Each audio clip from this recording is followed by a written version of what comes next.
So if you're listening to these in order, a few slides ago, I'll go ahead and make a little picture of it because I think it is so cool. We talked about we can kind of, your author has like a box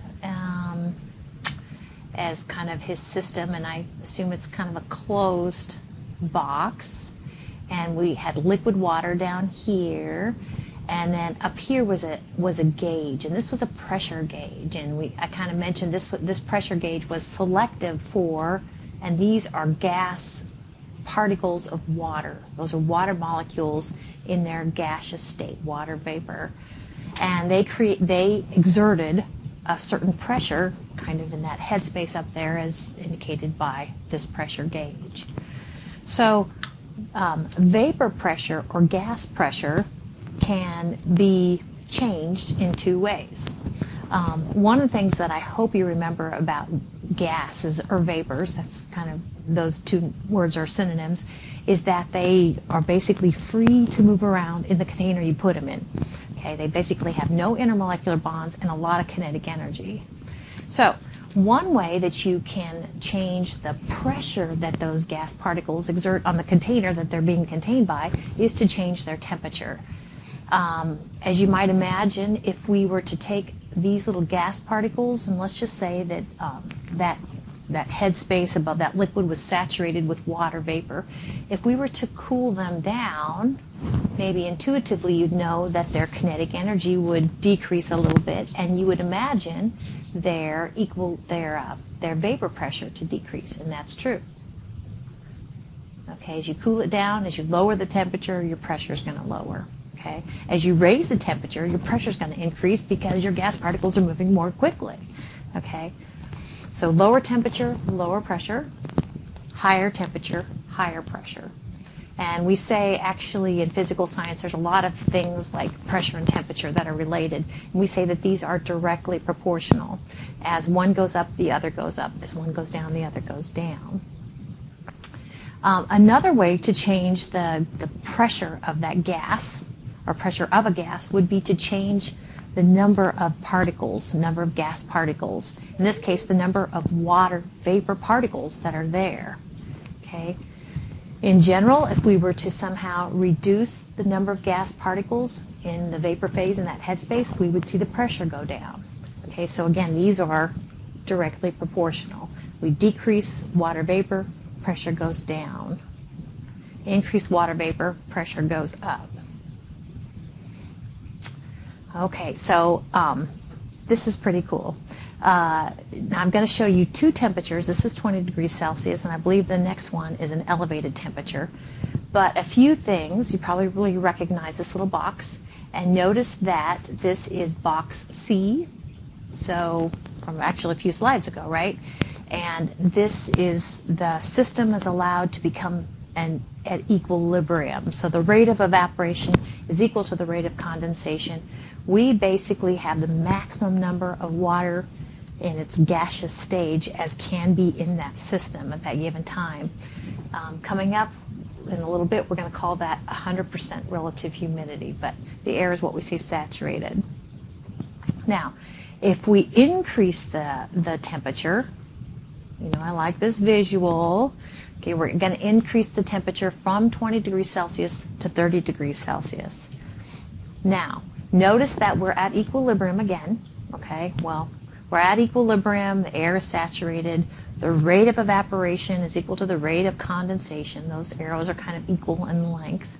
Okay, notice that, and you can kind of tell it by either counting the number of water particles that are now in their gaseous stage. Can you see at the elevated temperature there are more water particles in their gaseous stage?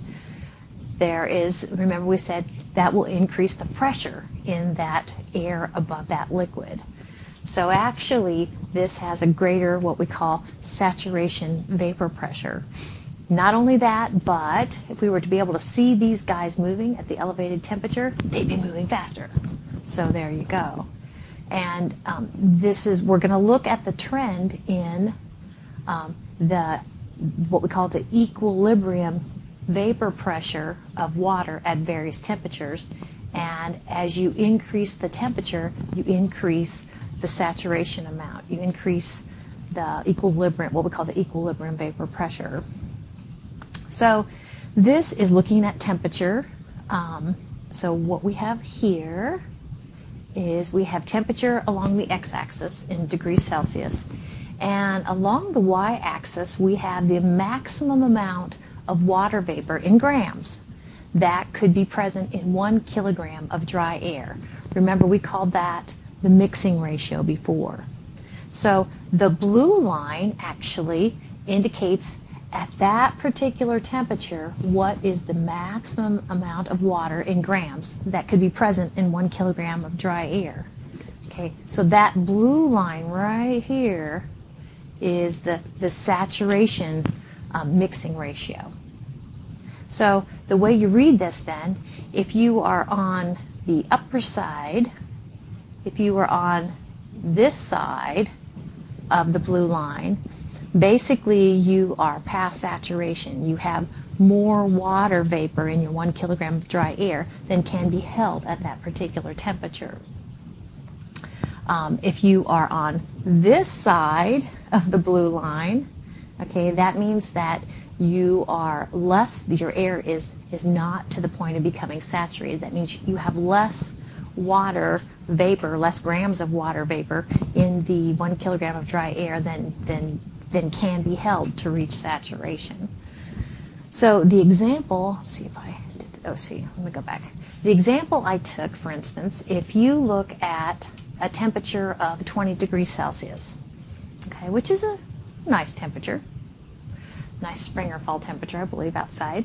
Look at 20 degrees Celsius. What this says is the blue line, you will hit saturation if you are at, let's see, click this off of the y-axis, it looks like about 14 grams of water vapor per 1 kilogram of dry air. Okay, you have reached saturation at that temperature. So that's kind of how you read this curve. So here, actually, this is the tabulated data for that blue line you saw a minute ago. So, for instance, we looked at 20 degrees Celsius. We said that the saturation mass, the number of grams of water vapor that 1 kilogram of dry air could hold is 14 grams, and there you go. So notice the trend as we increase the temperature. Look at this, negative 40 Fahrenheit, negative 22 Fahrenheit, negative 4 Fahrenheit. Okay, we're increasing the temperature. Notice what happens to the saturation. In this case, the saturation point is described in terms of the mixing ratio. So the number of grams of water vapor that could be held in 1 kilogram of dry air. That saturation amounts, I'll just put that, increase. Okay. So I have an example to show you coming up, and I have highlighted 25, yes, now I remember. I have highlighted a temperature of 25 degrees Celsius. Notice for the example I'm going to show you that that corresponds to the maximum amount of water vapor in grams, water vapor in grams that could be held in 1 kilogram of dry air is